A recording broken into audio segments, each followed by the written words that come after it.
नमस्कार। कार्यक्रम parliament this week में आपका स्वागत है और मैं हूं आपके साथ अर्चना मिश्रा। संसद टीवी के इस खास कार्यक्रम में हम बात करेंगे राष्ट्रपति, उपराष्ट्रपति, प्रधानमंत्री और लोकसभा अध्यक्ष से जुड़ी कुछ खास खबरों की। साथ ही डालेंगे नजर लोकतंत्र और संसद भवन परिसर से जुड़ी तमाम गतिविधियों पर। तो शुरुआत करते हैं पार्लियामेंट दिस वीक की, लेकिन सबसे पहले नजर हेडलाइंस पर। राष्ट्रपति द्रौपदी मुर्मू ने जनजातीय समूहों के सदस्यों से की बातचीत। शिक्षा को प्राथमिकता देने पर दिया जोर। सतत विकास लक्ष्यों के लिए दूसरों को आदिवासियों से सीखने की दी सलाह। उपराष्ट्रपति की कांगो, गाम्बिया और जिम्बाब्वे के प्रतिनिधि मंडल से मुलाकात। दोनों देशों के बीच आपसी संबंधों को बेहतर बनाने पर हुई बातचीत। मोदी सरकार के 9 साल पूरे होने पर प्रधानमंत्री ने कई संकल्पों को दोहराया। ट्वीट के जरिए संदेश में कहा कि पिछले 9 सालों में व्यापार और कारोबार में आई सुगमता। भारत सरकार विकास और नवाचार को बढ़ावा देने के लिए प्रतिबद्ध। गोवा विधानसभा के विशेष सत्र में लोकसभा अध्यक्ष का संबोधन। कहा, विकसित भारत के संकल्प को पूरा करने के लिए प्रतिनिधियों की महत्वपूर्ण भूमिका। विधानसभाओं में ज्यादा से ज्यादा टेक्नोलॉजी के इस्तेमाल पर दिया जोर। संसद भवन के केंद्रीय कक्ष में पूर्व लोकसभा अध्यक्ष के.एस. हेगड़े की जयंती पर पुष्पांजलि। संसद सदस्यों ने चित्र पर श्रद्धा सुमन अर्पित कर नमन किया। सचिवालय के अधिकारी भी रहे मौजूद। और अब खबरें विस्तार से। राष्ट्रपति द्रौपदी मुर्मू ने राष्ट्रपति भवन में पीवीजीटी यानी विशेष रूप से कमजोर जनजातीय समूहों के सदस्यों के साथ बातचीत की। इन सदस्यों में गुजरात, राजस्थान, बिहार, मध्य प्रदेश, ओडिशा के लोग शामिल रहे। राष्ट्रपति ने शिक्षा के महत्व पर जोर देते हुए शिक्षा को प्राथमिकता देने को कहा।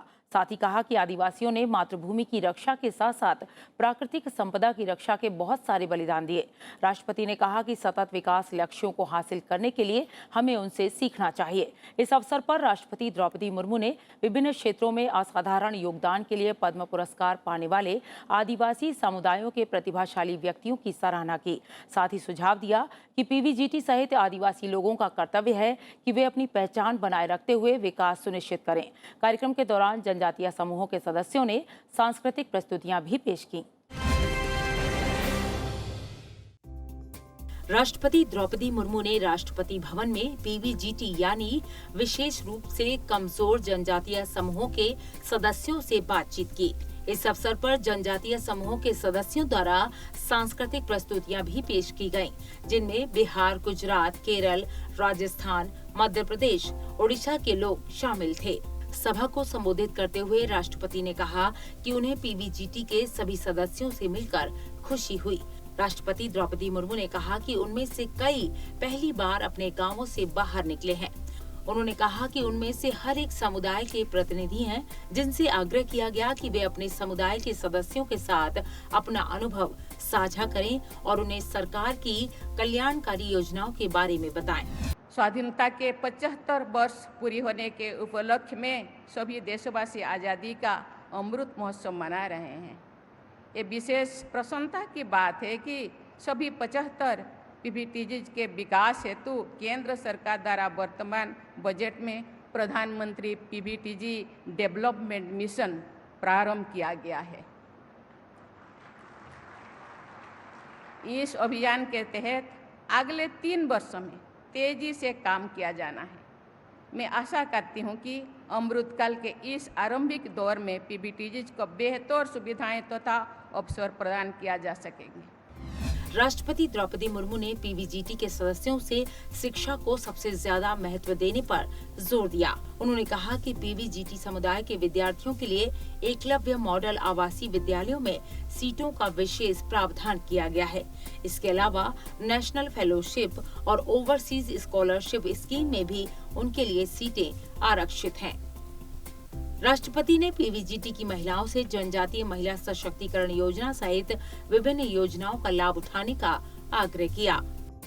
राष्ट्रपति द्रौपदी मुर्मू ने कहा कि जनजातीय उपयोजना के तहत भारत सरकार के 41 मंत्रालय और विभाग पीवीजीटी सहित जनजातीय समुदायों के कल्याण के लिए अपने बजट का हिस्सा अलग रखते हैं। उन्होंने इस बात पर खुशी जताई कि पीवीजीटी के विकास के लिए सरकार द्वारा प्रधानमंत्री पीवीजीटी विकास मिशन शुरू किया गया है। राष्ट्रपति ने कहा कि मौजूदा बजट में साल 2047 तक स्किल सेल एनीमिया के उन्मूलन के लिए घोषित अभियान एक काफी महत्वपूर्ण कदम है। राष्ट्रपति द्रौपदी मुर्मू ने कहा कि पिछले कुछ वर्षों से आदिवासी समुदाय के प्रतिभाशाली लोगों को विभिन्न क्षेत्रों में उल्लेखनीय योगदान के लिए पद्म पुरस्कारों से सम्मानित किया जा रहा है। उन्होंने उम्मीद जताई कि पीवीजीटी समाज के लगभग 28 लाख लोगों सहित आदिवासी समाज के 10 करोड़ से ज्यादा लोग अपनी प्रतिभा का विकास करते हुए समाज और देश के विकास में अपना सर्वश्रेष्ठ योगदान देंगे।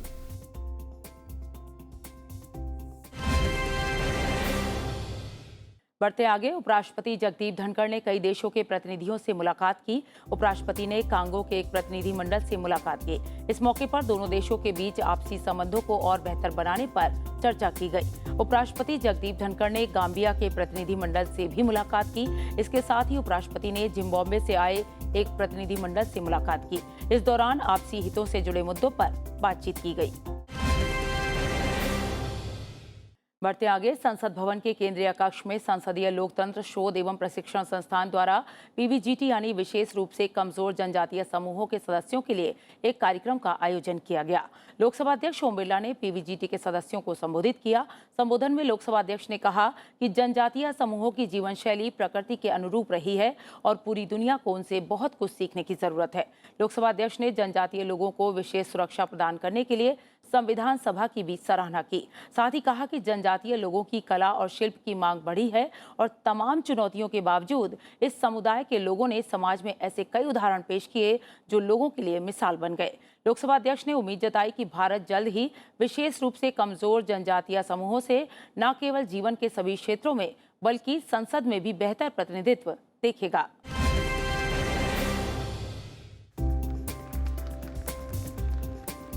लोकसभा अध्यक्ष ओम बिरला ने संसद भवन के केंद्रीय कक्ष में संसदीय लोकतंत्र शोध एवं प्रशिक्षण संस्थान प्राइड द्वारा आयोजित कार्यक्रम में विशेष रूप से कमजोर जनजातीय समूहों के सदस्यों को संबोधित किया। लोकसभा अध्यक्ष ओम बिरला ने देश के सबसे वंचित समूह के सदस्यों को संसद भवन में आमंत्रित करने की अनूठी पहल की सराहना की। लोकसभा अध्यक्ष ने भारत की स्वतंत्रता के संघर्ष में भगवान बिरसा मुंडा और अन्य आदिवासी नेताओं द्वारा दिए गए योगदान का उल्लेख किया।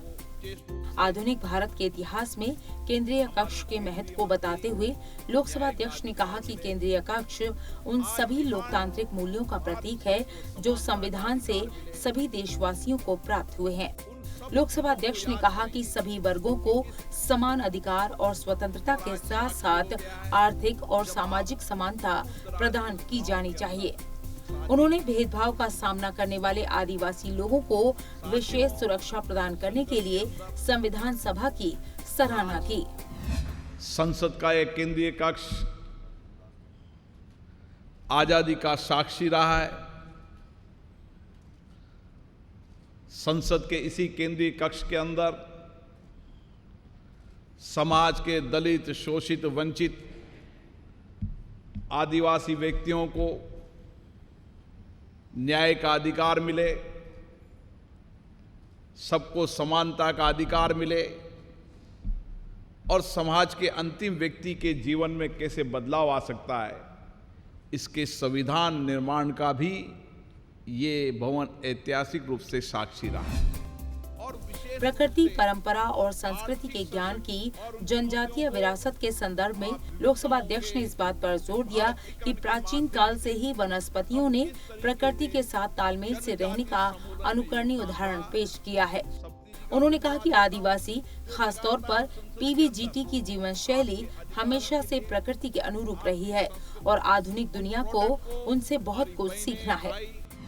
जनजाति क्षेत्र की अनूठी संस्कृति, संस्कार, शिल्पकला, हस्तकला, उद्यमिता, पर्यावरण और हमारी सांस्कृतिक विरासत आज भी समृद्ध है, अतुलनीय है और इसीलिए जनजाति समुदाय की एक विशिष्ट पहचान समाज में है।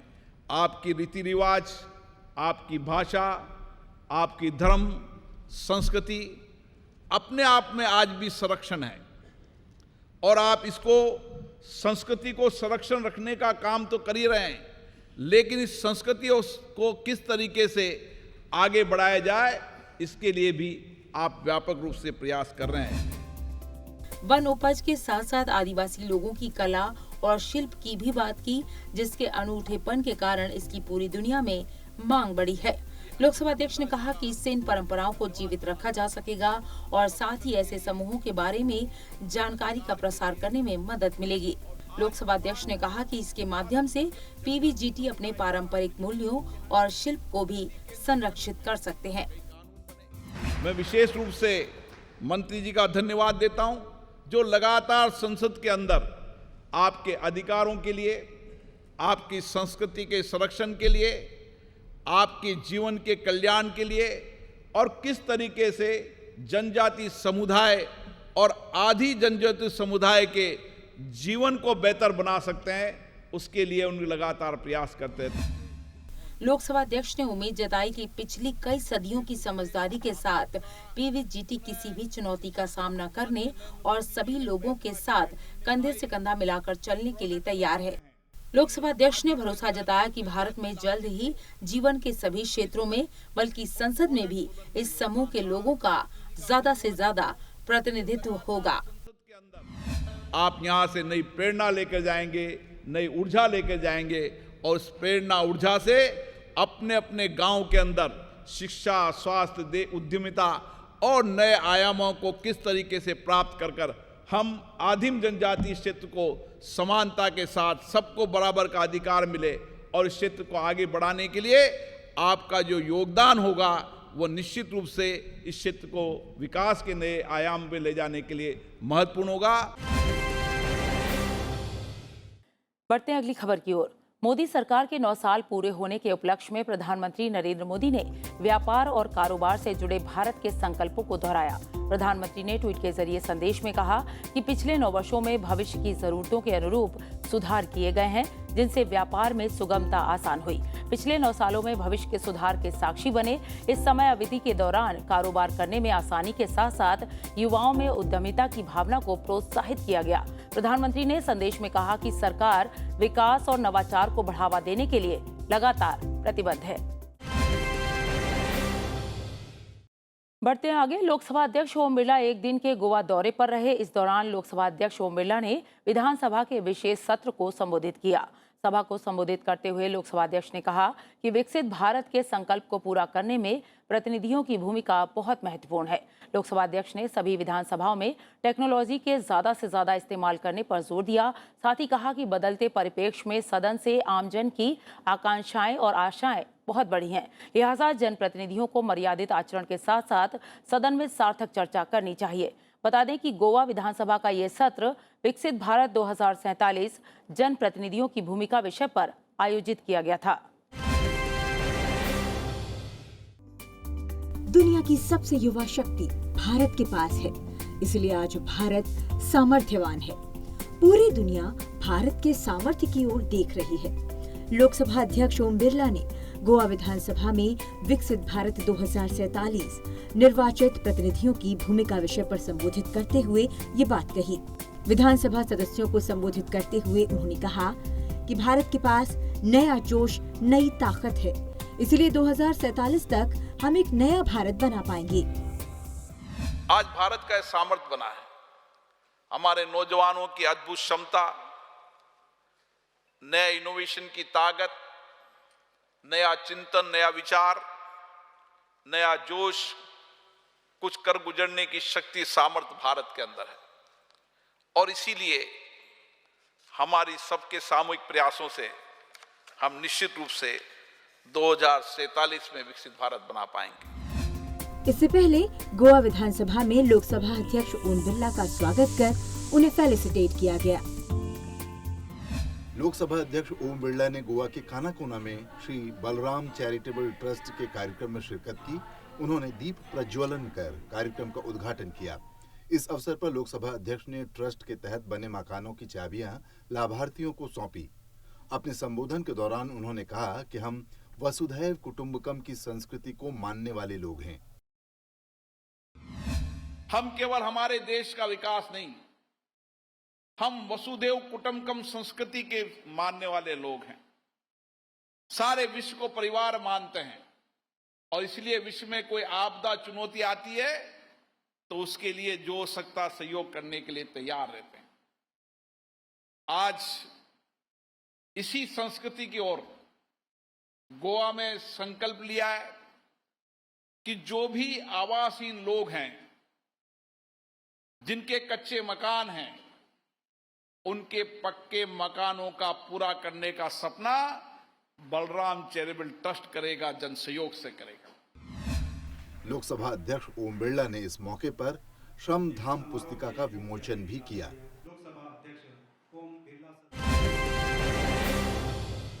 तो कार्यक्रम पार्लियामेंट दिस वीक में वक्त हो चला है एक ब्रेक का। ब्रेक के बाद भी खबरों का सिलसिला जारी है, बने रहिए।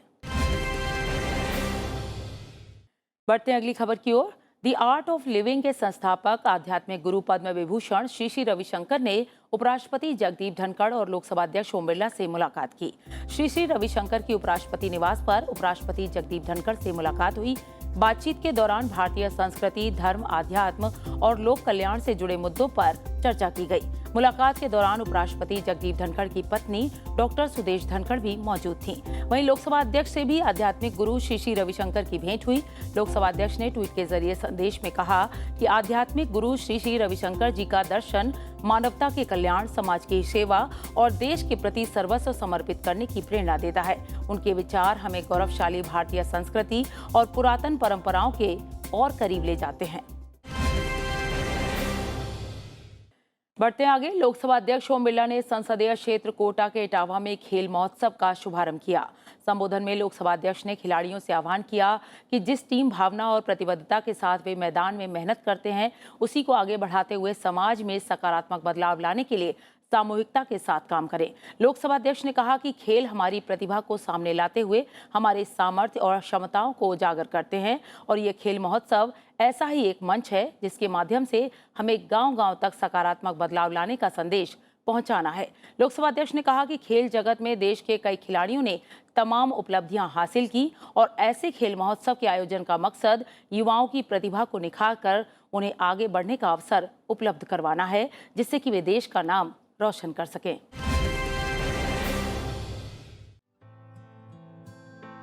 लोकसभा अध्यक्ष ओम बिरला ने अपने संसदीय क्षेत्र कोटा बूंदी की यात्रा के दौरान पीपलदा विधानसभा स्तरीय कोटा बूंदी खेल महोत्सव का शुभारंभ किया।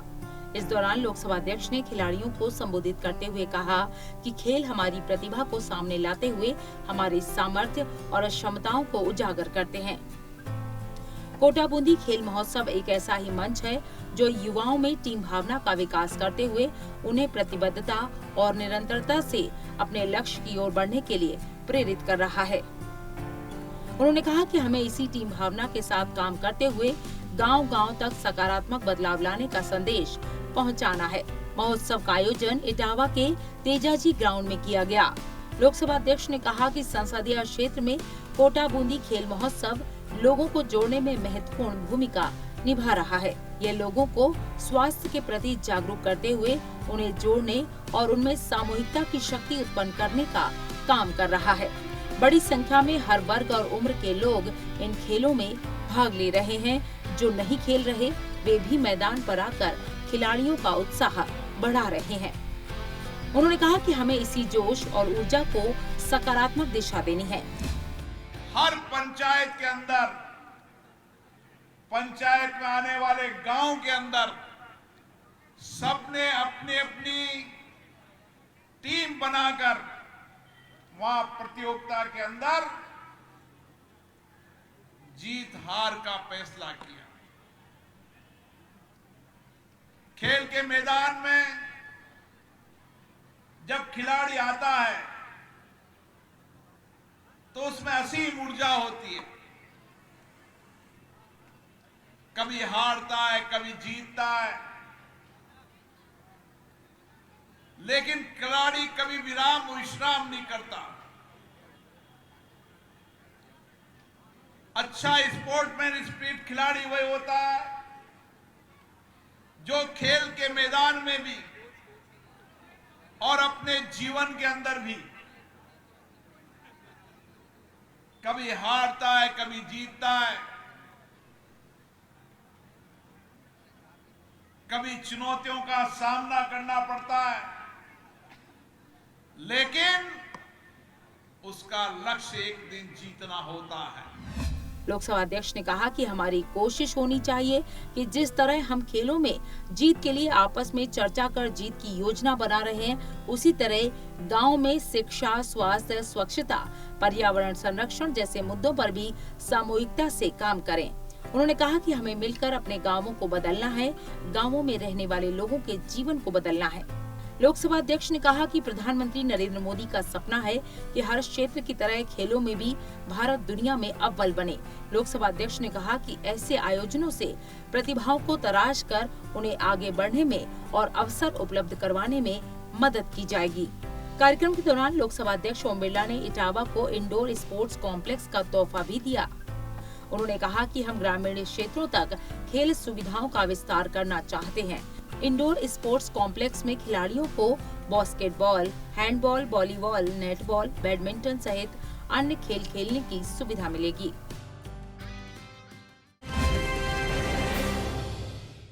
बढ़ते हैं अगली खबर की ओर। भारत की जूनियर महिला हॉकी टीम ने दक्षिण कोरिया को हराकर जूनियर महिला एशिया कप का खिताब अपने नाम कर लिया, जिस पर उपराष्ट्रपति जगदीप धनखड़, प्रधानमंत्री और लोकसभा अध्यक्ष ने विजेताओं को बधाई दी।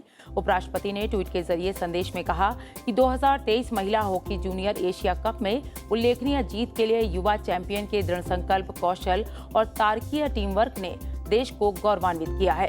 साथ ही उज्जवल भविष्य के लिए शुभकामनाएं दी। प्रधानमंत्री नरेंद्र मोदी ने ऐतिहासिक जीत के लिए टीम को बधाई दी।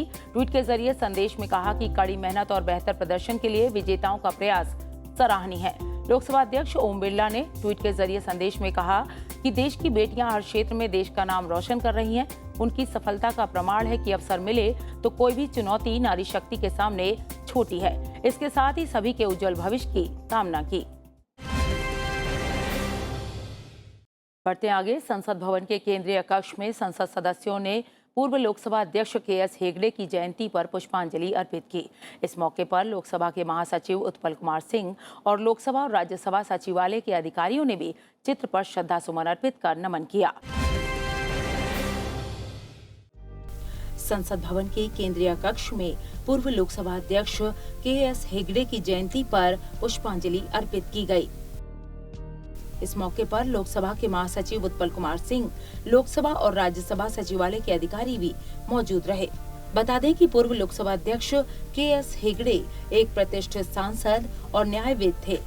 पहली बार 1952 में राज्यसभा के लिए निर्वाचित हुए और 1957 तक सदन के सदस्य रहे। पूर्व लोकसभा अध्यक्ष के.एस. हेगड़े ने मैसूर उच्च न्यायालय के न्यायाधीश के रूप में अपनी नियुक्ति के बाद राज्यसभा से इस्तीफा दे दिया। इसके बाद उन्होंने दिल्ली और हिमाचल प्रदेश उच्च न्यायालयों के मुख्य न्यायाधीश के रूप में काम किया। 1968 में उन्हें सर्वोच्च न्यायालय के न्यायाधीश के रूप में नियुक्त किया गया, जहां वे 30 अप्रैल 1973 तक बने रहे। 1977 में पूर्व लोकसभा अध्यक्ष के.एस. हेगड़े बेंगलोर दक्षिण निर्वाचन क्षेत्र से छठी लोकसभा के लिए चुने गए। डॉक्टर नीलम संजीव रेड्डी के इस्तीफे के बाद 21 जुलाई 1977 को पूर्व लोकसभा अध्यक्ष के.एस. हेगड़े को लोकसभा अध्यक्ष के रूप में चुना गया। जनवरी 1980 में लोकसभा अध्यक्ष का पद छोड़ने के बाद पूर्व लोकसभा अध्यक्ष के.एस. हेगड़े कर्नाटक में अपने पैतृक स्थान पर चले गए। 24 मई 1990 को पूर्व लोकसभा अध्यक्ष के.एस. हेगड़े का निधन हो गया।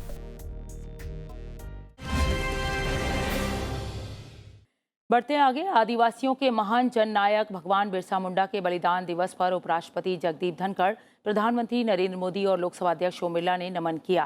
ट्वीट के जरिए संदेश में कहा कि देश की स्वतंत्रता, सामाजिक समरसता और आदिवासी समाज के अभ्युदय के लिए अपना सर्वस्व अर्पण करने वाले महान समाज सुधारक भगवान बिरसा मुंडा का जीवन चरित्र हमें बहुत सीख देता है।